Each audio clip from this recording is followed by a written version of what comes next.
Struggling with acne for over a decade, I used to envy those with perfect skin who could wear full makeup all the time, but still managed to have perfectly smooth and clear skin. Every time I wore makeup, I would break out despite spending a ton of money on acne-friendly makeup products. It truly felt like a vicious cycle of breakout and heavy makeup to conceal those breakouts. So I asked myself, how can I wear makeup daily without worrying too much about causing more breakouts? After a lot of trial and error, I think I finally found a way that works for me, and it might work for you too. This video is not about hiding your skin under thick layers of makeup. If you have severe acne, I believe giving your skin some break is the best thing you can do. Instead, this video is for those with mild acne and mild hyperpigmentation who want to wear minimal, healthier makeup daily without any foundation. If that interests you, then keep watching. I'm not a licensed dermatologist, and everything that I'll talk about is based on my personal experience, which may or may not work for everyone. So if you're experiencing severe acne or have sensitive skin conditions, I suggest doing your own research and seeing a dermatologist. When I wake up in the morning, the first thing I do is obviously washing my face. I start by splashing my face with lukewarm water a few times before applying the cleanser. I use this La Roche-Posay foaming cleanser to gently massage my face for 30 seconds. When I do that, I focus more on areas that are a bit oilier, such as T-zone. Then I rinse it off and use a clean, dry towel to gently pat away water. After washing, I always use a gentle toner to keep my face hydrated. I've been using this pure full calming herb toner from Numbuzin. This is a wonderful toner for acne-prone skin since there are 3 types of soothing herb extracts which are great for sensitive, red, and irritated skin. So I soak a cotton pad with this toner and gently wipe my face with it, following the skin texture and face line. This helps lightly exfoliate my skin while providing hydration and soothing effects. And using my hands, I lightly pat my skin to aid absorption.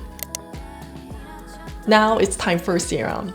You can use any serums, but try to always incorporate one with hyaluronic acid. Because this ingredient can hold up 1,000 times its weight in water, it's very effective at keeping moisture in your skin. I've been using alpha-arbutin and hyaluronic acid serum from The Ordinary because alpha-arbutin is known for its benefits on hyperpigmentation and skin lightening. Plus, it's formulated with hyaluronic acid, which is perfect for retaining moisture. So I bring a few drops on my face and massage them around my face.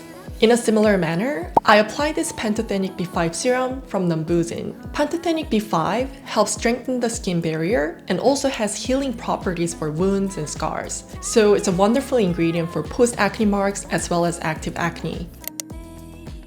Next, it's time for moisturizer. Summertime in California often makes my skin quite dry and sensitive, so it's important to use a quality moisturizer that's nourishing yet not too greasy. For that reason, I've been using this rich moisturizer from La Roche-Posay. This is free of oil, fragrance, and paraben, and it has high concentration of ceramide 3, niacinamide, and glycerin, which help to replenish moisture and protect your skin barrier. When using this, I'm always very generous with the amount I put on my face so that I can really keep my face hydrated and nicely primed for my next step.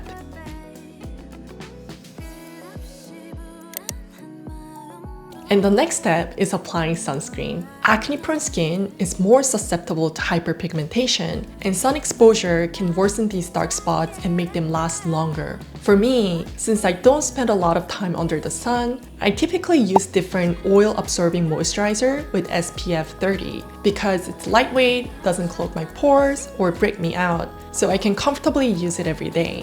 But you can use any other sunscreens with minimum SPF 30 as long as they work well for your skin type. A common guideline is to use approximately 2 finger lengths of sunscreen to cover your face and neck, so I would always start with that amount. I personally like to use this wedge-shaped makeup sponge because it helps evenly spread the sunscreen without clumping. And don't forget to apply on your neck too.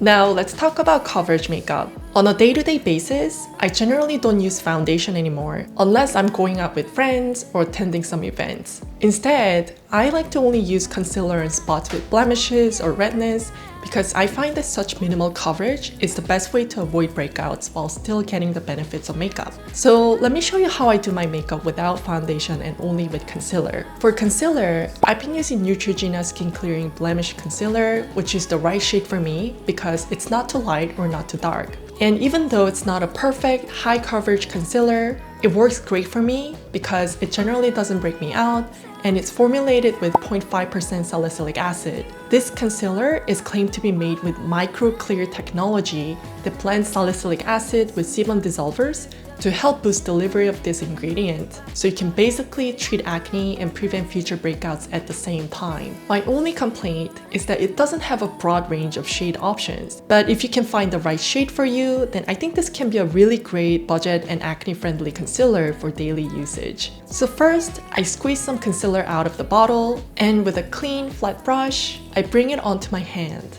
Then I dab it a few times and apply it directly on areas where I want to brighten the tone, such as under the eyes, left lines, and my nose. When doing this, it's important to use only the essential amount because applying a thick layer can make the area appear more textured, cakey, and uneven.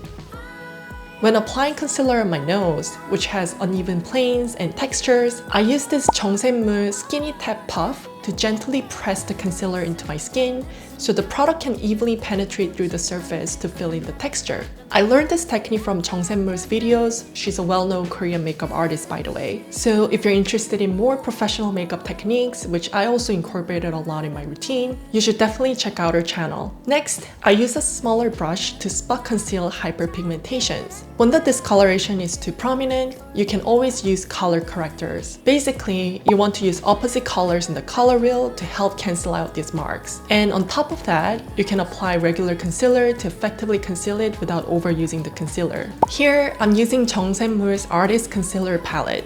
My current hyperpigmentations generally have red tones, so I would use green concealer on those areas.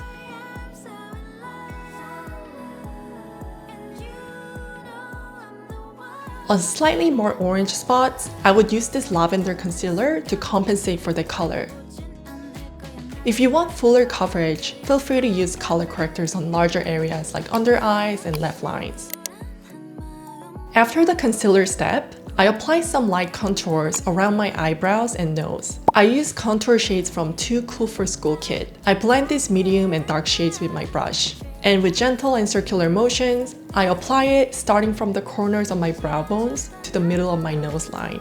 And then I bring it to the side of my nose and around my nostril to accentuate the definition. It's important to start with very light application and then build it up to achieve the natural look.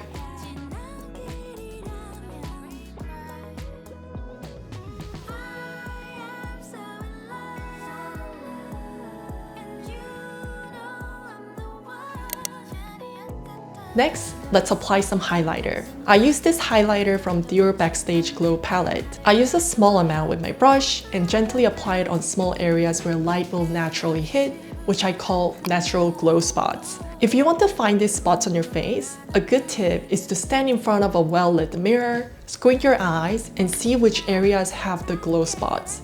Generally, these spots would be your forehead, brow bone, nose bridge, tip of your nose, cheekbones, cupid's bow, and your chin. These are the spots that you can apply your highlighter and create more dimensionality to your face. But again, make sure you start with a very small amount, otherwise it can appear patchy and overdone.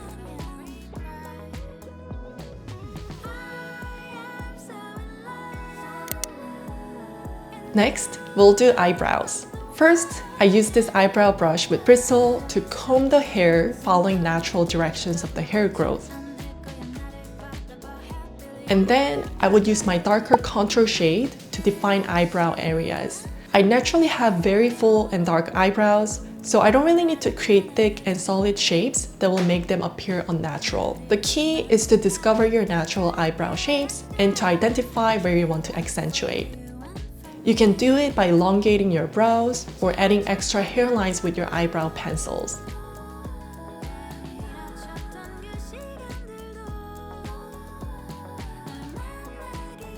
And you can finish up by brushing them again to naturally blend your makeup with your eyebrows.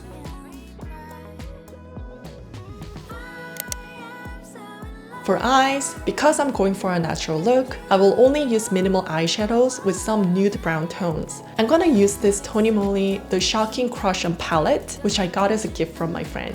I'm gonna use these 3 colors only, starting with this orange nude tone to broadly apply around my eyelid area. And then apply this medium brown color to create more depth in the area between my double eyelid and eyelashes. And then I use this dark brown shade to create a soft eye line just above my lashes all the way to the end. Under my eyes, I would use this orange nude color to add a very light hue and apply some highlighters on top of my makeup. And I'll finish up by curling my lashes and applying mascara.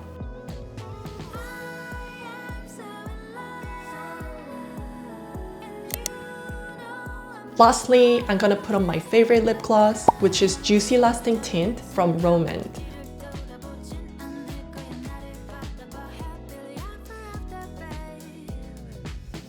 On top of that, I will add Aquaphor to moisturize my lips so they can look more dewy and healthy. So that completes my daily natural makeup without foundation. Since I minimize the coverage of makeup, that will likely help your skin breathe more and appear more natural. I hope you find this video helpful, and if you're interested in my acne-related contents, you can find other videos in my channel. And don't forget to like and subscribe so you don't miss out on my new contents.